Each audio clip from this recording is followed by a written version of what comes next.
National Arokya expo மற்றும் AYUSH conclave ஜனவரி 9 முதல் 12 வரை heartfulness institute, Babuji memorial ashram, Manapakkam, Chennai. இதில் கலந்து கொள்வதற்கு பொதுமக்கள் அனைவருக்கும் இலவசம். ஜனநாயகன் வெர்சஸ் பராசக்தி, எஸ்பெஷலி அந்த ட்ரெய்லரோட ஸ்டார்ட் ஆகுறதே அவருடைய பெயரோட ஸ்டார்ட் ஆகுது இல்லையா, தளபதி வெற்றி கொண்டான் அப்படின்னு சொல்லி. இந்த பராசக்தி படம் மீண்டும் அந்த மொழிப்போரை இப்போ காட்டுவதன் மூலமாக இங்கே திமுகவினுடைய வெற்றிக்கு பாயிண்ட் இல்லை. எனக்கு ஒரு விஷயம் புரியல. இப்போ மொழிப்போரை வச்சு எப்படி நீங்கள் வெற்றி சாத்தியப்படுத்துவீங்க? நாங்கள் ஹிந்தி திணிப்புக்கு மட்டும்தான் நாங்கள் எதிராக இருக்கிறோம், ஹிந்தி பேசுகிறவங்களுக்கு இல்லைன்னு சொல்லி சிவகார்த்திகேயன் பேசுகிற ஒரு வசனம் வரும் ட்ரெய்லரில். நாங்கள் ஹிந்தி திணிப்புக்கு தான் எதிரானவங்க, ஹிந்திக்கோ ஹிந்திக்காரங்களுக்கோ இல்லை. ஹிந்தி திணிப்புக்கு எதிராக பெரியார் செயல்பட்டார் என்பது உண்மை. ஆனால் இந்த பராசக்தி படத்தால் இந்த தேர்தலில் திமுகவுக்கு அது கை கொடுத்துரும், அது நிறைய வாக்குகளை சம்பாரித்து கொடுத்துரும் அப்படின்னா, அப்போ ஜனநாயகன் படமும் வாக்குகளை சம்பாரித்து கொடுத்துரும்ல, அப்போ அதையும் ஏற்றுக்கிட்டாகணும்ல. இப்போ மக்கள்கிட்ட ரொம்ப ரீச்சில் இருக்காப்புல, அதாவது நீங்கள் கொன்னீங்கன்னா கடவுளாக மாறிடுவாங்கன்ற மாதிரி வார்த்தை சொல்லியிருந்தாங்க. மக்கள் அவனை கொண்டாடிக்கிட்டு இருக்காங்க, இப்போ கொன்னா கடவுளாயிடுவான். ஆடியன்ஸுக்கான செய்தியே கிடையாது இது. திமுகவுக்கும் பாஜகவுக்கும் அதிமுகவுக்கும் அரசியலில் இருக்கக்கூடிய எல்லா கட்சிகளுக்குமான செய்தியாக தான் இது பார்க்க முடியும்.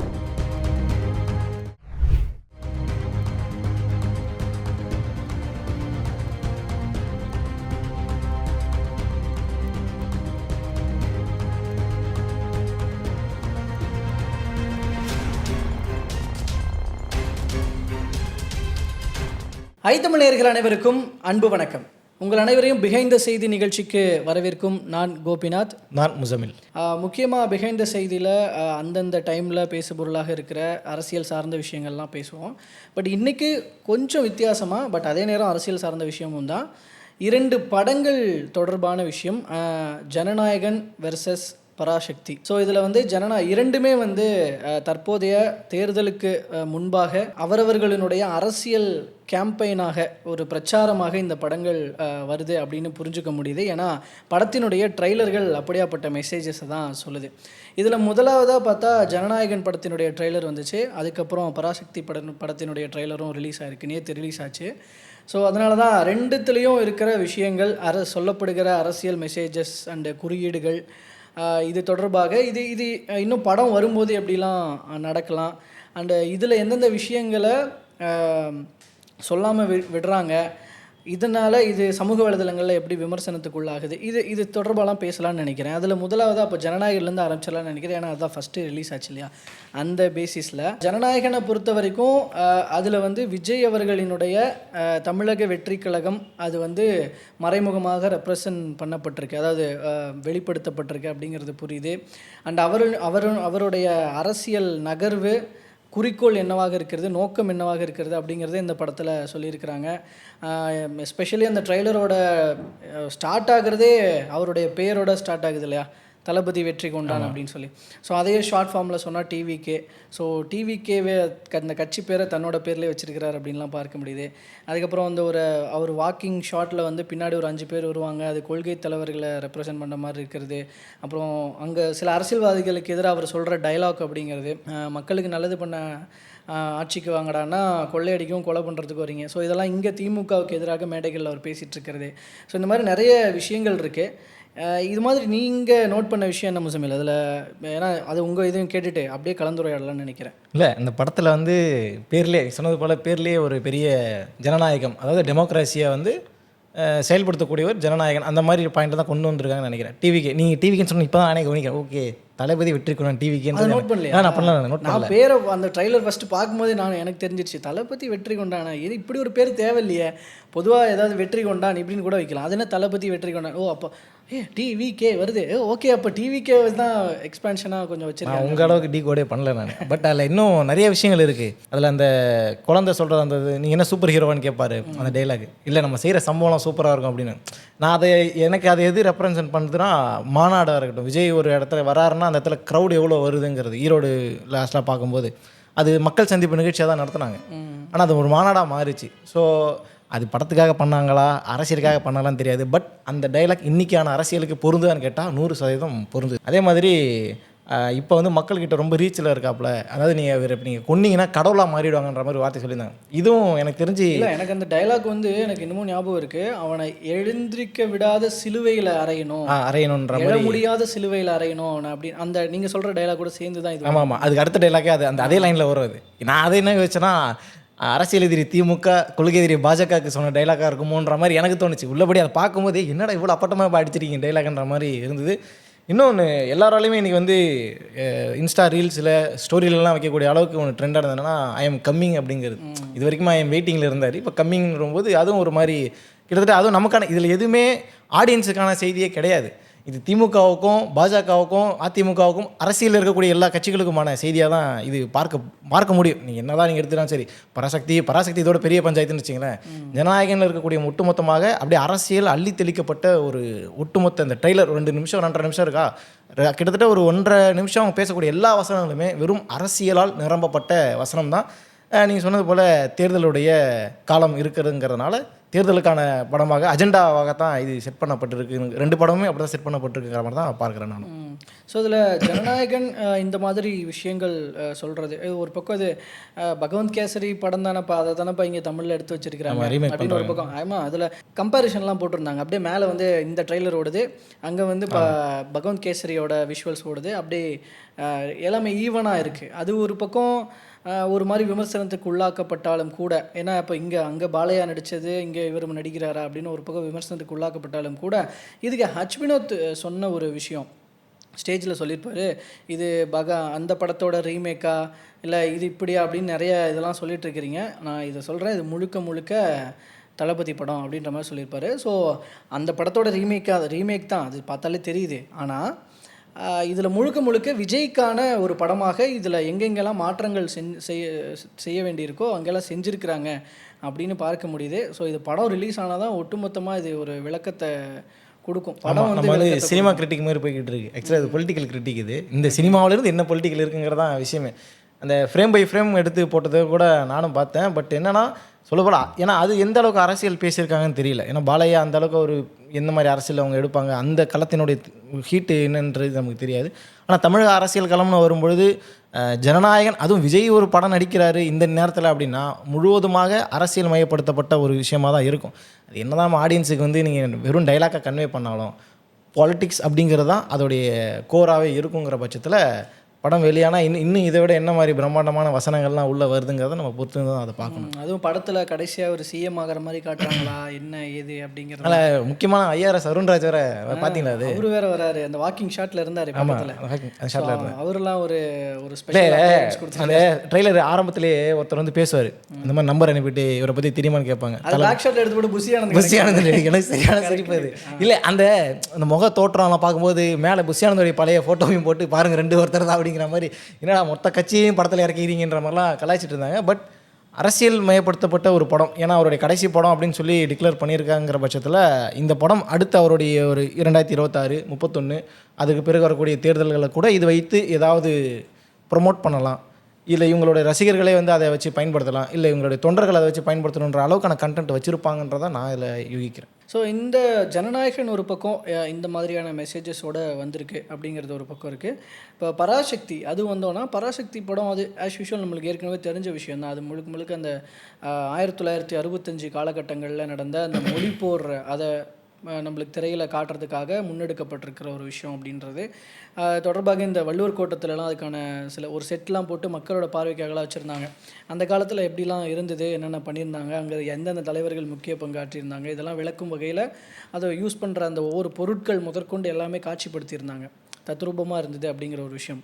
ஸோ அந்த பராசக்தி படம் மீண்டும் அந்த மொழிப்போரை இப்போ காட்டுவதன் மூலமாக இங்கே திமுகவினுடைய வெற்றிக்கு இந்த படத்தை பயன்படுத்திக்கலாம் அப்படிங்கிற பாயிண்ட். இல்லை, எனக்கு ஒரு விஷயம் புரியல. இப்போ மொழி போரை வச்சு எப்படி நீங்கள் வெற்றி சாத்தியப்படுத்துவீங்க? இல்லை, அதை தான் சொல்ல என்ன ஐடியா? ஏன்னா இங்கே திமுக நம்ம அரசியல் ரீதியாக பேசும்போது பலர் முன்வைக்கிற குற்றச்சாட்டுகள் தான். திமுக தனக்கு ஒரு விஷயம் ஏதாவது பிரச்சனை வருது, நிர்வாக ரீதியில் பிரச்சனைலாம் வருதுன்னா இவங்க உடனே கையில் எடுத்துக்கிற ஒரு சில பழமையான ஆயுதங்கள் அப்படின்னு எடுத்துக்கிட்டிங்கன்னா அதில் மொழி அப்படின்ற ஒரு மொழி திரும்பி இந்தி திணிப்பு அப்படிங்கிற ஒரு விஷயம். ஸோ இந்த இடத்துலையும் ஏன்னா இங்கே பாஜக உள்ள வந்துடும். ஸோ மத்திய அரசுக்கு அகைன்ஸ்டான ஒரு விஷயத்தை தான் இங்கே பிரச்சாரங்களில் யூஸ் பண்ணுறாங்கன்ற போது அப்போது இருந்த மத்திய அரசு இப்போ இந்தி திணிப்பு இது பண்ணுறாங்க. இப்போவும் கூட இந்த புதிய கல்விக் கொள்கையெல்லாம் வருது, அதெல்லாம் எதிர்க்கிறாங்க இல்லையா? ஸோ அதுலேயும் கூட இந்திய மும்மொழி கொள்கையெல்லாம் கொண்டு வர பார்க்குறாங்க. ஸோ இந்த இடத்துல ஹிந்தி திணிப்பு இதிலெல்லாம் கனெக்ட் பண்ணி ஹிந்தி திணிப்பு வந்து தங்களுடைய பிரச்சாரங்களுக்கு கை கொடுக்குன்ற ஒரு கணக்கை போடுறாங்களோ என்னவோ. அப்படி அந்த கோணத்தில் நான் இதை பார்க்குறேன். அப்படி வர்ற இந்த படம் அப்போது மொழிப்போருக்காக இத்தனை பேர் வந்து இவ்வளோ கஷ்டப்பட்டுருக்குறாங்களா? ஏன்னா அங்கே மொழிப்போர் அப்படின்னாலே இங்கே நம்மளுக்கு டப்புன்னு நிற்கிறது திமுக, கருணாநிதி. ஸோ இவங்களோட ஃபாலோயர்ஸ், இதில் மொழிப்போருக்காக உயிர் விட்ட தியாகிகள் இப்படின்னு சொல்லி இதுதான் வரும். இதெல்லாம் இப்போ எடுத்து காட்டுறதன் மூலமாக அது இவங்களுக்கு தற்போதைய தேர்தல் காலகட்டத்தில் அது கை கொடுக்குமா அப்படின்னு எதிர்பார்க்குறாங்களோ என்னவோ. இல்லை அது கை கொடுக்குமா என்னன்றது தான் அதுக்கு இனிமேல் இல்லை. இப்போ எப்படி பதிவாக இருக்கு பாருங்களேன். இப்போ நீங்கள் சொல்லும்போதே திமுக, கலைஞர், அண்ணா இவங்களுக்குள்ளேயே அது அடங்கிடுச்சுல. பட் மொழி போர்ன்றது அப்படி நடக்கலை. இந்திய எதிர்ப்பு போராட்டம் அப்படி நடக்கலை. 1937 நடந்ததும் சரி, 37 நடந்ததெல்லாம் ரொம்ப கொடுமையாக இருந்தது. ராஜாஜி தான் அதை அமல்படுத்துறாரு. வெறும் 37, 65 இந்த 2 மொழி இதில் மட்டுமே மாணவர்கள் 25 பேர் மட்டுமே சுட்டுக் கொல்லப்பட்டாங்க ஒரு இடத்துல. அதே மாதிரி 2-3 38, 48 அந்த ரேஞ்சில் நடந்துச்சு. அதுக்கப்புறம் 65 நடக்குது. 65 இது எல்லாமே என்னன்னா பலருடைய உயிர் தியாகம். பலர் தீ குளிச்சாங்க, பலர் விஷம் குடித்தாங்க. அந்த விஷம் குடிச்சு தீ குடிச்சவங்களுடைய பட்டியலே 15-20க்கு மேலே போகுது. இது இல்லாமல் வந்து காவல்துறையால் படுகொலை செய்யப்பட்டவங்க நிறைய பேர் இருக்கிறாங்க. இதில் 2 காவலர்கள் இறந்துருக்கிறாங்க. போலீஸ் நிலையங்கள் எரிக்கப்பட்டிருக்கு, தபால் நிலையங்கள் எரிக்கப்பட்டிருக்கு. நிறைய பெரிய சேதாரம். கிட்டத்தட்ட ஒரு 1.5 மாதம், பிப்ரவரிலேருந்து மார்ச் வரைக்குமே ஒரு 1-1.5 மாதம் அரசு பஸ்ஸை முடக்கி வச்சுருந்தாங்க, ரத்து பண்ணி வச்சுருந்தாங்க. அவ்வளோ கடுமையான காலகட்டம். ஆனால் அவ்வளோ பேர் போராடினாங்க. இதில் வந்து நீதி கட்சி போராடினாங்க, கரந்தை தமிழ் சேவகம்னு ஒன்று இருக்குது, அவங்க போராடினாங்க, தமிழ் சங்கம், சுயமரியாதை இயக்கம், பெரியாருடைய சுயமரியாதை இயக்கம் போராடினாங்க, முஸ்லீம் லீக் பெரிய பங்காற்றினாங்க. ஆனால் எங்கே வந்து நிப்பாட்டுறாங்கன்னா கடைசியில் வந்து நிற்கும் போது திமுக இவ்வளோ பெரிய விஷயங்களை செஞ்சுட்டு இப்படிக்கு திமுகங்கிற மாதிரி எழுதுகிற மாதிரி சுருக்கிறதுன்ற பார்வையே முதல்ல தப்பு. இவங்க மட்டும்தான் பண்ணாலும் கேட்டால் அவங்க மட்டும் பண்ணல. இதில் மொழிபெயர் நிறைய பேர் போராடிருக்காங்க. தமிழ் தேசியம் பேசக்கூடியவங்க போராடி இருக்கிறாங்க, திராவிடத்து கொள்கையில் இருக்கிறவங்க போராடி இருக்கிறாங்க. இப்போ இதை வைத்து ஒட்டுமொத்த தமிழ்நாடும் போராடிய பிரச்சனைக்கு திமுகன்ற ஒரு லேபிள் ஒட்டவே முடியாது. லேபிளே ஒட்ட முடியாது. சுயமரியாதை இயக்கம் லேபிள் ஒட்டலாம், அப்படி ஒட்டணும்னா தமிழ் கரந்தை சேவகம் லேபிள் ஓட்டலாம், முஸ்லீம் லீக் லேபிள் ஓட்டலாம், அதே போல் நீதி கட்சி லேபிள் ஓட்டலாம். இப்போ அந்த கட்சிலாம் இல்லை, அது காலம் மாதிரி வேறு மாதிரி மாறிடுச்சுன்னு வச்சுங்களேன். பட் இவங்க மட்டும்தான் செஞ்சாங்க, கலைஞர் தான் முன்னெடுத்தார் அப்படிங்கிறதுங்கிறது ஏன்னா படத்தில் அப்படி தான் காட்டுறாங்க. ஏன்னா ட்ரெய்லரில் 2 நிமிஷம் ட்ரெய்லர் நமக்கு என்ன தெரியுது அதை வச்சா நம்ம பேசிகிட்டு இருக்கோம். அந்த படத்தில் அண்ணா, கலைஞர் இந்த மாதிரியான அமைப்புகளுக்குள்ளே முடிக்கிறதுங்கிறது இது எந்த வகையில் சரியானதுன்னு தெரியல. இதை வைத்து தேர்தலை எதிர்கொள்ளும் அப்படிங்கிறது யார் கொடுத்த வியூகம்னு தெரியல. என்ன ஸ்ட்ராட்டஜிஸ்ட் கொடுத்த வியூகம்ன்றது தெரியல. இது எப்படி கை கொடுக்கும் நீங்கள் நினைக்கிறீங்க? மொழி போரை வைத்து இன்றைக்கி நம்ம போகிறோம் அப்படின்னா எப்படி கை கொடுக்கும்? ஏன்னா இன்றைக்கி எல்லாருமே எதிர்க்கிறாங்க. ரீகால் பண்ணுறது தானே இப்போது இவங்களோட பிரச்சாரங்களுக்கு ஒரு சின்ன ஒரு டூல் தான் இந்த படம். மற்றபடி இது ரொம்ப பெரிய பிரச்சாரத்துக்கு இந்த படம் பயன்படுத்துகிறோம் அப்படின்னு நான் சொல்ல வரல. பட் இது ஒரு டூல் அப்படின்னு வச்சுக்கலாம். அப்படின்றது பழைய டூல்ஸ் வச்சுருப்பாங்க, அதில் இது இந்த படம் இப்போதைக்கு இப்போ இருக்கிற குறிப்பாக இப்போ இருக்கிற இளைஞர்கள் மத்தியில் அதை கொண்டு போய் சேர்க்கணும். அதுதான் ஒரு மெயின் பாயிண்ட்டாக இந்த படம் வரதை நம்ம பார்க்கணுன்னு நான் நினைக்கிறேன். ஏன்னா அப்போ இருந்த சீனியர் பர்சன்ஸ்க்கெலாம் தெரியும், ஓகே மொழிப்போர்னா என்ன நடந்தது, யார் என்னென்ன பங்காற்றினாங்கன்றது. இப்போ கூட நம்ம வீட்டில் இருக்க தாத்தா பாட்டி அவங்களெல்லாம் கூப்பிட்டு கேட்டால் சொல்லுவாங்க. ஆனால் இப்போ இருக்கிற யங்ஸ்டர்ஸ்க்கு அந்த விஷயங்கள் தெரியுமா அப்படின்ற ஒரு கேள்வி இருக்குல்ல. ஸோ அவங்க மத்தியிலையும் அன்னைக்கு நடந்த விஷயத்தை இங்கே போய் கடத்தணும் அப்படிங்கிற பாயிண்ட் ஆஃப் வியூவில் இந்த படம் கொண்டு வராங்க அப்படின்னு பார்க்கலாம். இந்த ட்ரைலரில் இது எப்படி ஓட்டா மாறும்னு கேட்குறேன். இல்லை அதுதான் நான் இதை வந்து ஓட்டா மாறும் நான் சொல்ல வரல. அதுக்காக தான் இதை பயன்படுத்துகிறாங்களோ என்னவோன்றதை நம்ம ஒரு கேள்வியாக வைக்கிறோம். இது ஓட்டா மாறுமா மாறாதன்றது அப்படிங்கிறதுலாம் நம்ம அதுக்கு இனிமேல் தான். அங்கேயும் ஒரு கேள்வி இருக்குது. இப்போ ஜனநாயகன் இப்போ விஜய் அவர்கள் வந்தான்னு சொன்னால் தெரிஞ்சிடும், அவங்களுக்கு இன்னும் பெரிய ஃபேன் பேஸ் இருக்குது, அவங்க ஓட்டு போடுறாங்க. ஏன்னா இன்றைக்கி வரைக்கும் விமர்சனம் என்னன்னா கூட்டம் ஓட்டா மாறுமானா கேட்குறேன். மதுரைக்கு நம்ம போயிருந்தோம், ஐத்தமன் நம்ம போயிருந்தோம், 3 நாள் அங்கே இருந்தோம். 3 நாளுமே விழுப்புரத்தில் தான் வந்திருந்தாங்க. மதுரையை தாண்டி விருதுநகர், மதுரைக்கு அப்பா இருக்கக்கூடிய எல்லா டிஸ்ட்ரிக்ட்லேருந்தும் குடும்பமாக வந்திருந்தாங்க. அங்கிருந்து வேலை மனக்கிட்டு எல்லாத்தையும் விட்டுட்டு வந்து இங்கே பார்க்குறவங்களுக்கு பக்கத்து தெருவில் இருக்கிற பூத்தில் போயிட்டு விஜய்க்கு ஓட்டு போடணும்னு தெரியாதா? ஸோ இந்த லாஜிக்கை யாருமே எடுத்து பேச மாட்டாங்க. ஆனால் கூட்டம் ஓட்டா மாறுமான்னு கேட்குறாங்கல்ல. இப்போ இந்த படத்தை வச்சு நீங்கள் எப்படி நீங்கள் ஓட்டை கன்வெர்ட் பண்ண போகிறீங்க? இந்த சமூகத்துக்கு ஒரு வரலாறை நீங்கள் பதிவு பண்ணுறீங்க. இப்போ இந்த இடத்துல நான் இன்னொன்று பதிவு பண்ணிக்கிறேன், சொல்கிறேன். அதாவது இந்த அதான் நான் சொல்கிற பாயிண்ட்டுக்கு அகைன்ஸ்டான பாயிண்ட்டு தான் அதுவும் கூட. ஏன்னா நான் இதெல்லாம் ஓட்டம் மாறும் அப்படின்னு நான் ரொம்ப அழுத்தமாலாம் சொல்லலை. அது என்ன நடக்க போகுதுன்னு பார்க்கலான்னு மக்கள் கையில் தான் நான் விட்டுறேன். இதே போல் இப்போ நீங்கள் நீங்கள் கேட்ட கேள்வியோட ஒத்த கேள்வியை தான் நான் இதுவும் கேட்குறேன். அப்போ வந்து இந்த பராசக்தி படத்தால் இந்த தேர்தலில் திமுகவுக்கு அது கை கொடுத்துரும், அது நிறைய வாக்குகளை சம்பாரிச்சு கொடுத்துரும் அப்படின்னா, அப்போ ஜனநாயகன் படமும் வாக்குகளை சம்பாரிச்சு கொடுத்துரும்ல, அப்போ அதையும் ஏற்றுக்கிட்டாகணும்ல. இல்லை அந்த கேள்வி இருக்கு. இப்போ என்னன்னா இல்லை இப்போ ஜனநாயகன் விஷயத்துல இல்லை இந்த பாயிண்ட் சொல்றவங்களுக்கு எதிர்க்கிறது களம் புதுசு. இப்போ திமுக களம் புதுசு கிடையாது, ஜனநாயகனுக்கு விஜய் அவர்களுக்கு களம் புதுசு. ஸோ அப்போ புதுசுங்கிற பட்சத்தில் இயல்பாகவே அந்த மக்களுக்கு இன்னும் கொஞ்சம் கீ கொடுத்த மாதிரி ஆகும், அதாவது அந்த ரசிகர்களுக்கு கீ கொடுத்த மாதிரி இருக்கும். அதில் வரக்கூடிய வசனங்களாக இருக்கட்டும், என்ன மாதிரி கான்செப்டில் எடுக்க போகிறாங்கன்னு தெரியல. ஒரு பக்கம் அது குழந்தையோட சென்டிமெண்ட் காட்டுறாங்க, இன்னொரு பக்கம் இந்தியாவுக்கு எதிரான ஒரு பிரச்சனை நடக்கிற மாதிரி காட்டுறாங்க, தமிழ்நாட்டில் ஒரு பிரச்சனை மாதிரி காட்டுறாங்க. பட் எங்கே போய் இது கொண்டு போய் முடிக்கிறாங்கன்றது தெரியல. பட் அது ஒரு கீ கொடுத்த மாதிரி இருக்கும். பட் நீங்கள் மொழி போகிற வச்சு நீங்கள் பேசுனீங்கன்னா இவங்க என்னடா அரைச்சதையே போட்டு அரைச்சிட்டு இருக்காங்கிற ஒரு மைண்ட் செட்டு கொண்டு போயிடுவோங்கிற ஒரு தாட்டும் இருக்குது. ஆனால் இதில் இன்னொரு நல்ல விஷயம் என்னென்னா, வரலாறை மீண்டும் நினைவுபடுத்துறதுங்கிறது உள்ளபடியே திமுகவுக்கு மிகப்பெரிய கடமை அது. ஏன்னா அவங்க பெரிய பங்களிப்பு இருக்குது, அது பங்களிப்பாக மறுக்கலை, அவங்களுக்கு மட்டுமே பங்களிப்பு இருக்குங்கிறது தான் இங்கே பிரச்சனையே. இப்போ ஏன்னா ட்ரைலரில் அப்படி தான் காட்டுறாங்க. இப்போ இது போயிட்டு இந்த நேரத்தில் இப்போ நம்ம வயசில் இருக்க, இப்போ நம்ம கேமரான் தம்பிக்கே இருங்களேன், அவருக்கு இருக்கிற வயசில் போனால் ஃபஸ்ட்டு ஜனநாயகனை போய் நேராக நுழைவாரா, பராசக்தி உள்ளே போவாரான்னு கேட்டால் ஃபஸ்ட்டு இங்கே போயிட்டு அப்படி தான் அங்கே போவார். ஆமாம், ஏன்னா ரிலீஸும் அடுத்தடுத்து தான் வருது, அது வேறு. ஃபஸ்ட்டு இதை பார்த்துட்டு தான் அதை பார்ப்பார். ஏன்னா இயற்கையாகவே ஒரு ஜோஷ் இருக்குது, என்ன பண்ண போகிறார் விஜய், என்ன அடுத்து என்ன நகர்வு, என்ன இம்பார்ட்டண்ட்டாக சொன்னால் கடைசி படம் வேறு, என்ன கன்வே பண்ண போகிறாரு, என்ன மெசேஜ் வச்சுருக்கிறாரு, அரசியலில் என்ன இருக்குது, இதில் என்ன இருக்குன்னு சொல்லி அந்த ஒரு எப்படி சொல்கிற ஒரு கிரேஸ் இருக்குல்ல, அந்த கிரேஸ் பராசக்திக்கு இருக்கான்னு கேட்டால் நம்ம ஊடகத்தில் இருக்கிறோம். ஸோ நம்மள மாதிரி ஆட்களுக்கு இருக்கும். ஜனநாயகனோட பராசக்தி நமக்கு இருக்கும், என்ன மெசேஜ் சொல்ல வராங்க, என்னென்ன விஷயங்களை விட்டாங்க, இதை வச்சு எப்படி ஒரு கண்டென்ட் எடுக்கலாம் நமக்கு யோசிப்போம். அதே மாதிரி கொஞ்சம் நமக்கு மூத்தவங்க அதை பற்றி யோசிப்பாங்க, ஏன்னா அவங்க அதை நேரில் பார்த்துருப்பாங்க, அந்த போராட்ட காலங்கள்லாம் அவங்க கண்ணுக்கு நேராக பார்த்ததில் அவங்களுக்கு இன்ட்ரெஸ்ட் இருந்திருக்கும். பட் ஜென்சிக்கு இது போய் சேருமா அப்படிங்கிறது தான் பெரிய கேள்வி. அதை சேர்க்கறதுக்கான விஷயங்கள் என்ன, உள்ள டூல் என்ன வச்சுருக்கிறாங்கன்றதும் இதில் கவனிக்கணும். ஏன்னா 18லேருந்து 20-21 வயசு வரைக்குமே வந்து நேற்று நம்ம அந்த கருத்து கணிப்பு போயிருந்தோம்ல, ப்ரெஸ் மீட்டுக்கு போயிருந்தோம், அவங்க எடுத்த கருத்து கணிப்பு அது ஒன்றுமே இல்லைன்னு வச்சுங்களேன். ஆனால் அந்த 18லேருந்து 20-21 வயசு வரைக்குமான பசங்களோட கருத்து கணிப்பு எடுக்கவே இல்லை. அவங்க எடுத்தது 21 to 65 மட்டும்தான். அதை வச்சு தான் நாங்கள் திமுக ஆட்சிக்கு வருன்றாங்க. வெறும் 18 to 21 வயசு 20 வயசு பசங்கள் இருந்த 18, 19, 20 மட்டுமே தமிழ்நாட்டில் 10.5 லட்சம் இருக்கிறாங்க, அத்தனை பேர் இருக்கிறாங்க. அதில் ஒரு 50,000 பேருக்கு வாக்கில், ஒரு 10 லட்சம் பேர், ஒரு 1 லட்சம் 2 லட்சம் பேருக்கு வாக்கு இல்லைனா கூட குறைஞ்சது 1.5% அவங்க வாக்கு வங்கி வச்சுருக்கிறாங்க. அப்போ அவங்களையெல்லாம் நீங்கள் வந்து கருத்தே கேட்காம நீங்கள் எப்படி நீங்கள் ஒரு கருத்து கணிப்பு எடுத்தீங்கன்னு ஒரு கேள்வி. புதிய தலைமுறை வாக்காளர்கள் இம்பார்ட்டன்ட் ஃபேக்டர் இல்லையா? அவங்க எடுத்தது 21 தான் எடுத்துருக்காங்க. 18 வயசுலேயே ஒருத்தனுக்கு வாக்குரிமைக்கான இது வந்துருச்சு. அதில் ஒரு 2 லட்சம் பேர் அவங்க ஓட்டுனாலே என்னன்னு தெரியாதுப்பானா கூட அட்லீஸ்ட் ஒரு 8 லட்சம் பேர் 1.54% இருக்குது. அந்த சதவீதத்தை எங்கே போய் பொறுத்துவீங்க? ஜனநாயகனுக்கு பொருத்தி பார்ப்பீங்களா, பராசக்திக்கு பொறுத்து பார்ப்பீங்களா ஒரு கேள்வி இருக்குல்ல. அங்கே தான் நமக்கு வந்து எதிராக வரும். நமக்கு இயல்பாகவே நமக்கு தெரியுது, நேராக ஜனநாயகத்துக்கிட்ட தான் போவாங்க. ஏன்னா இந்த ஜென்ரேஷன் அப்படி தான் இருக்குது. ஸோ அப்படி இருக்கும்போது தேர்தலுக்கு எது உதவி பண்ணோம் விஜய்க்கு அப்படின்னு கேட்டால் ஜனநாயகன். பராசக்தி திமுக உதவி செய்யுமான்னு கேட்டால் ஒரு வரலாறை பதிவு பண்ணியிருக்காங்கன்ற கண்ணோட்டத்தோடு தான் இந்த சமூகம் பார்க்குங்கிறத நான் யோகிக்கிறேன். அதில் இன்னொரு விஷயம், அந்த ட்ரைலரில் வந்த விஷயங்கள்லாம் கொஞ்சம் பேசணும்னு நினைக்கிறேன். அதில் வந்து இதுக்கு பின்னாடி நாங்கள் இல்லை, ஆனால் போராடினவன் யாராக இருந்தாலும் அவன் என் தம்பி அப்படின்னு அண்ணா கேரக்டர் சொல்லுவது, அது வந்து அண்ணா அவர்களினுடைய அது லுக் வைஸ்லேயும் வாய்ஸ் இதெல்லாமே, குரல் எல்லாமே அண்ணாவை வந்து பதிவு செய்கிற மாதிரி இருக்குது. அது ஆக்சுவலி நடிப்பு ரீதியாக அதை பிரதிபலித்ததன் ரீதியாக வந்து அது ரொம்ப பாராட்டுக்குரிய ஒரு விஷயமாக தான் பார்க்கப்படுது. ஏன்னா அப்படியே அண்ணாவை கண்ணுக்கு முன்னே கொண்டு வர மாதிரி இருக்குது அப்படிங்கிறது. ஆனால் அவர் அரசியல் ரீதியாக கருத்தியல் ரீதியாக பார்க்கும் பொழுது சரி, அண்ணா அவர்கள் அப்படி சொன்னார். பக்தவச்சலம் வந்து ஒரு அவரோட கேரக்டரில் இருக்கிறவர் சொல்கிறது வந்து இந்த மாதிரி ஒரு 4 காலி பயலுங்க வந்து ஒரு பில்டிங்கை எரிச்சிட்டா நீங்கள் உடனே டெல்லியிலேருந்து வந்துடுவீங்களான்ற ஒரு வசனம் அது. ஸோ இந்த மாதிரியான விஷயங்கள் அந்த பக்தவச்சலம் சொன்ன அந்த காலி பயல்கள் அப்படின்ற word usage actually Periyar use பண்ணுது. அப்போது இது சமூக வலைதளங்களில் ஒரு சிலர் எழுப்புகிற கேள்வியாக நானே கூட பார்த்தேன். இதை பெரியார் அவர்கள் இந்த மொழி போராட்டத்தை 65 காலங்களில் நடந்த மொழி போராட்டத்தை எத்தகைய கண்ணோட்டத்தோடு அணுகினார்?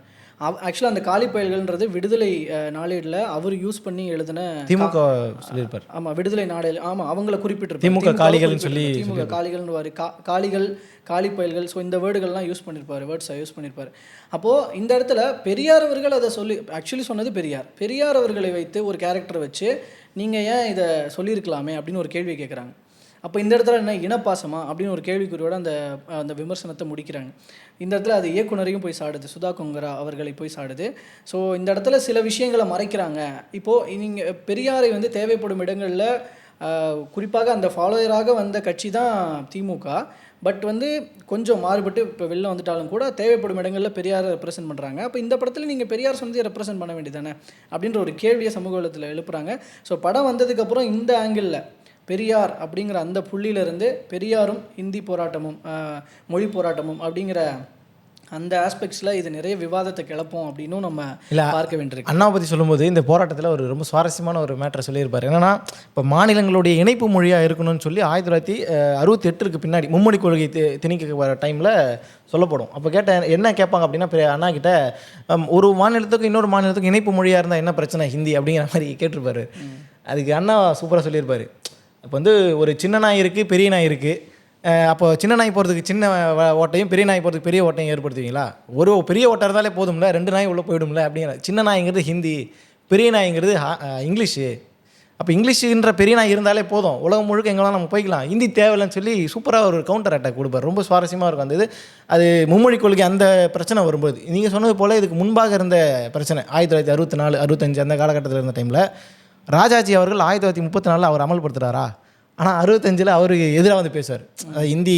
இந்திக்கு எதிராக வந்து ஒரு குரல் கொடுப்பார். அந்த டைமில் தான் பெரியார் வந்து சொல்லுவார் திமுக காலிகள். ஆனால் அது எந்த டோனில் அவர் சொல்கிறாரு, என்ன அதனுடைய பின்னாடி இருக்கக்கூடிய கருத்து? இதை பற்றின ஒரு கட்டுரை நான் படித்தேன். அதில் அவங்க சொல்லியிருந்தாங்க, ஆக்சுவலி வந்து ஹிந்தி திணிப்புக்கு எதிராக பெரியார் செயல்பட்டார் என்பது உண்மை. ஆனால் அது எந்த வகையில் அப்படின்னா, இந்த முன்னாடி நம்ம சொன்னது போல் அந்த 38-48 காலகட்டங்களில் பள்ளிகளில் வந்து இந்தியை கொண்டு வரதுக்கான ப்ராசஸ் வேலைகள் நடந்தது.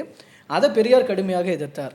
ஆனால் இங்கே வந்து ஹிந்தி திணிப்பு அரசு அலுவல் மொழியாக ஆக்கப்படுது அப்படிங்கிற ஒரு அறிவிப்பு வந்தது.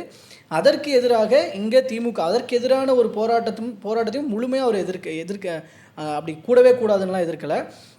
அதை வைத்து இங்கே இருக்கிற திமுக உள்ளிட்ட அவங்க ஃபாலோவர்ஸ் எல்லாருமே எந்த லாபத்துக்காக இந்த போராட்டத்தை முன்னெடுத்தாங்க அதை புரிந்து கொண்ட பெரியார், இங்கே இவங்க அரசியலுக்காக தான் இதை பண்ணுறாங்க அப்படின்னு புரிந்து கொண்ட பெரியார் அவர்களை எதிர்த்தார், காளிகள் என்று குறிப்பிட்டார் அப்படிங்கிறது தான் அந்த கட்டுரையில் போடப்பட்டிருந்தார். ஸோ அவர் அந்த இதுக்காக எழுப்புறது கூட ஒரு என்ன கேள்வி, எந்த பள்ளிகளில் இந்தியை கொண்டு வந்தாங்க, எந்த படிக்கிற மாணவர்கள் மத்தியில் இந்தியை கொண்டு வந்தாங்க, அப்போ எதுக்காக இது எதிர்க்கிறீங்க அப்படின்ற கேள்வியை அவர் முன் வச்சார் அப்படின்னு சொல்லி. ஸோ ஹிந்தி திணிப்புக்கு எதிரானவர், ஆனால் இந்த இடத்துல எதிரானவர் அல்ல அப்படின்ற மாதிரி காவல்துறையினுடைய செயல்பாடுகளுக்கெல்லாம் ஆதரவாக ஒரு விடுதலையில் எழுதினார் அப்படின்ற அந்த கட்டுரை போடப்பட்டிருந்தது.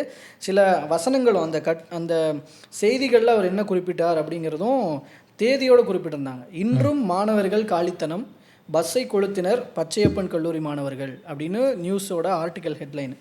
விடுதலையில் 26/1/1965 வந்த செய்தி. அண்ணாமலை பல்கலைக்கழக மாணவர்களின் அத்துமீறிய வன் செயல்.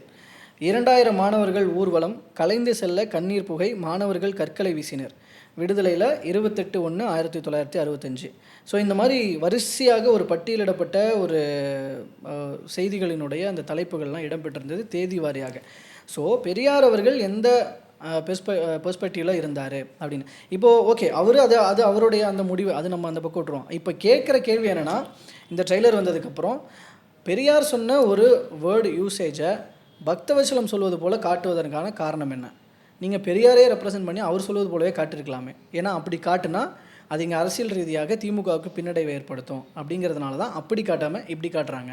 சுதா கொங்காராக்கு கிடுக்கு இப்படி கேள்வி அப்படின்ற ஒரு கேள்வியை சமூக வலைதளங்களை எழுப்பியிருந்தாங்க. இதையும் மேற்கோள் காட்டணும்னு நினைக்கிறேன். ஸோ இப்படியாக 2 திரைப்படங்கள். இல்லை, இறுதியாக இந்த இறுதி கருத்தை நான் நிறைவு பண்ணுறேன். இப்போ 2 படத்துலையுமே 2 டைலாக் வந்து உள்ளபடியே இன்றைக்கி இருக்கிற சமூகத்துக்கு, அது ஜென்சியாக இருக்கட்டும் இல்லை வந்து முன்னாடி இருந்த சமூகமாக இருக்கட்டும், எல்லாருக்குமே ரீச் ஆகிற மாதிரியான 2 மேட்ரு சொல்லியிருந்தாங்க.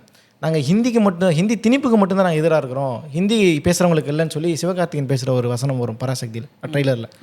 ஒன்று இது நடைமுறை. அதுதான் இன்றைக்கி சமூகம் என்னென்னா, ஏதாவது ஒன்றுனா உடனே ஹிந்தியை வச்சுருப்பா, ஹிந்தி திணிக்கிறான். ஆனால் சென்ட்ரல் கவர்மெண்ட்டை கேட்டால் நாங்கள் 3வது ஒரு மொழி தேர்ந்தெடுத்துக்கு தான் நாங்கள் சொல்கிறோம், ஹிந்தி திணிக்கலன்னு ஒரு காரணம் சொல்கிறாங்களே. இன்றைக்கி இருக்கக்கூடிய மக்களுக்கு, ஏன்னா இப்போ நடந்த அந்த பிரச்சனை, இந்த ரீல்ஸ் எடுக்கிறன்ற பேரில் அந்த பசங்க பண்ணது உள்ளபடி அது ரொம்ப வருத்தத்தக்க பார்த்தீங்கன்னா, அந்த மாதிரியான விஷயங்கள் கூட ஹிந்திங்கிற ஒரு விஷயம் வந்து ரோல் ப்ளே பண்ணுது.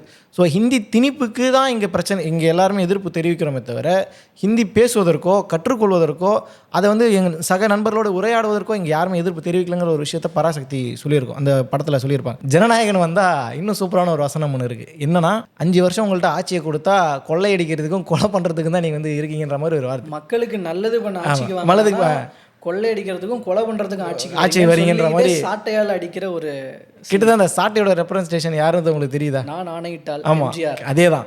ஸோ இந்த ரெண்டுமே இன்னைக்கு சமூகத்தில் இருக்கக்கூடிய நடைமுறையில் இருக்கக்கூடிய ஒரு பிரச்சனைகள் ரெண்டுமே. 5 வருஷம் வந்தால் இன்றைக்கி என்னென்ன அமைச்சர்கள் கேஸ் வாங்கியிருக்காங்க நம்ம தொடர்ச்சியாக ஐத்தமிழில் பேசிகிட்டு இருக்கோம். ஸோ நீங்கள் மும்மொழி கொள்கையை எதிர்க்கிறதா இருந்தாலும் சரி, ஹிந்தி திணிப்பை எதிர்ப்பதாக இருந்தாலும் சரி, பராசக்தி இன்றைக்கி பேசக்கூடிய அந்த கதை கருவை நீங்கள் இன்றைக்கி செயல்படுத்தணும்னா கூட ஜனநாயகனும் முக்கியங்கிறது தான் நான் சொல்லக்கூடிய கருத்து. நானும் வந்து நிறைவு கருத்தாக சில விஷயங்களை மேற்கோள் காட்டி முடிச்சிடலாம்னு நினைக்கிறேன். அது இந்த பக்கம் சினிமா ரீதியாக நடந்த ஒரு விஷயந்தான். அதில் வந்து சிவகார்த்திகேயன் வந்து அந்த ஆடியோ லான்ச்சில் சொல்லியிருப்பார். ஆக்சுவலி இது வந்து ஒரு அண்ணன் தம்பி பொங்கல் அப்படின்னு குறிப்பிடுவார். ஏன்னா வந்து இந்த விஜய்க்கு எஸ்கே போட்டியா, ஜனநாயகனுக்கு பராசக்தி போட்டியா. ஸோ இதில் எஸ்கே தான் ரொம்ப தாக்குதலுக்கு உள்ளாக்கப்பட்டார் சொல்லப்போனால். இந்த பக்கம் விஜய் ரசிகர்களாலேயும் இருக்கட்டும், தாவேக்காவினராலேயும் இருக்கட்டும். ஸோ இதுக்கெல்லாம் கொஞ்சம் முற்றுப்புள்ளி வைக்கிற வேலையில் ஒரு கருத்தை சொல்கிறேன் அப்படின்னு சொல்லி தான் அவர் இதை குறிப்பிடுவார். தீபாவளிக்கு தான் வந்து ஆக்சுவலி அக்டோபரில் தான் நாங்கள் பிளான் பண்ணியிருந்தோம். பட் ஜனநாயகன் வர்றதுனால ஜனவரிக்கு மாற்றிட்டோம்.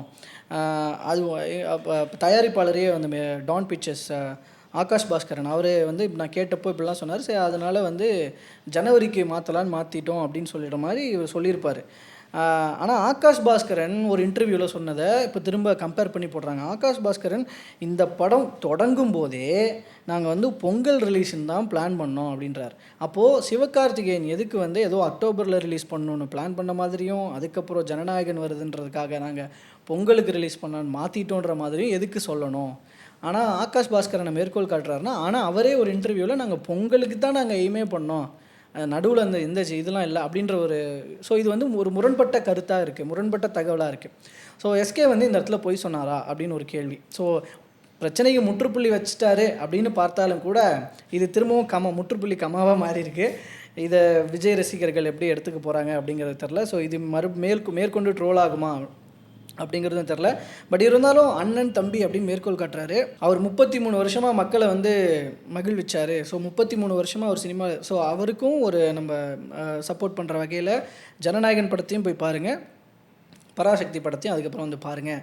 2 படத்தையும் பாருங்கள், 2 படமும் நல்லா ஓடட்டும். இப்படி தான் அவர் முடிச்சிருப்பார். ஸோ அவர் சொன்னது போல், அவர் நினச்சது போல் இந்த பிரச்சனைக்கு முற்றுப்புள்ளி வைக்கப்படுதா, இல்லை இந்த குழப்பம் ஒன்று உருவாகி இருக்கிறது அப்படின்னு இந்த செய்தியின் அடிப்படையாக பார்க்கும்போது முற்றுப்புள்ளி கமாவாயிருக்கா, இன்னும் இந்த படம் 2 படமும் ரிலீஸ் ஆனதுக்கப்புறம் என்ன மாதிரியான ட்ரோல் ஆகும் அப்படிங்கிறதெல்லாம் பொறுத்திருந்து பார்க்கலாம் அப்படின்னு தான் முடிக்கணும் அதை. ஸோ இதில் இந்த பராசக்தி மற்றும் ஜனநாயகன் படம் இது ஏதோ ஒரு சினிமாவாக மட்டும் எடுத்துக்காமல், ஒரு பக்கம் அது சினிமா தான், ஆனால் 2 சினிமாவுமே 2 கட்சிகளினுடைய கேம்பெயின்காக அரசியல் அஜெண்டா சினிமா கேம்பெயின்காக பயன்படுத்தப்பட போகிற சினிமா அப்படிங்கிற வகையில் வந்து தான் இது பேசுபொருளாகுது. ஸோ ஏதோ 2 படத்தை வந்து இவ்வளோ இந்த அளவுக்கு பேசணுமா அப்படின்னு கேள்விகள் கேட்டிங்கன்னா, ஸோ அதுக்கு பதில் இது தான். இது 2 கட்சிகளினுடைய அரசியல் மற்றும் கொள்கை பார்வைகளை சுமந்து வந்து வர்ற ஒரு 2 படங்கள். ஸோ அந்த ஆஸ்பெக்ட்ஸில் தான் இதை பார்க்க வேண்டியிருக்கு. ஸோ இந்த பராசக்தி வெர்சஸ் ஜனநாயகன் இதில் உங்களோட பாயிண்ட் ஆஃப் வியூஸ் என்ன அப்படிங்கிறதையும் நீங்கள் கமெண்ட்டில் பதிவு பண்ணலாம். மறுபடியும் அடுத்த பிஹைண்ட் த செய்தியில் வேறு சில அரசியல் பிரச்சனைகளோடு, அது குறித்த தகவல்களோடு, கருத்துக்களோடு உங்களை நாங்கள் சந்திக்கிறோம். அது வரைக்கும் நன்றி.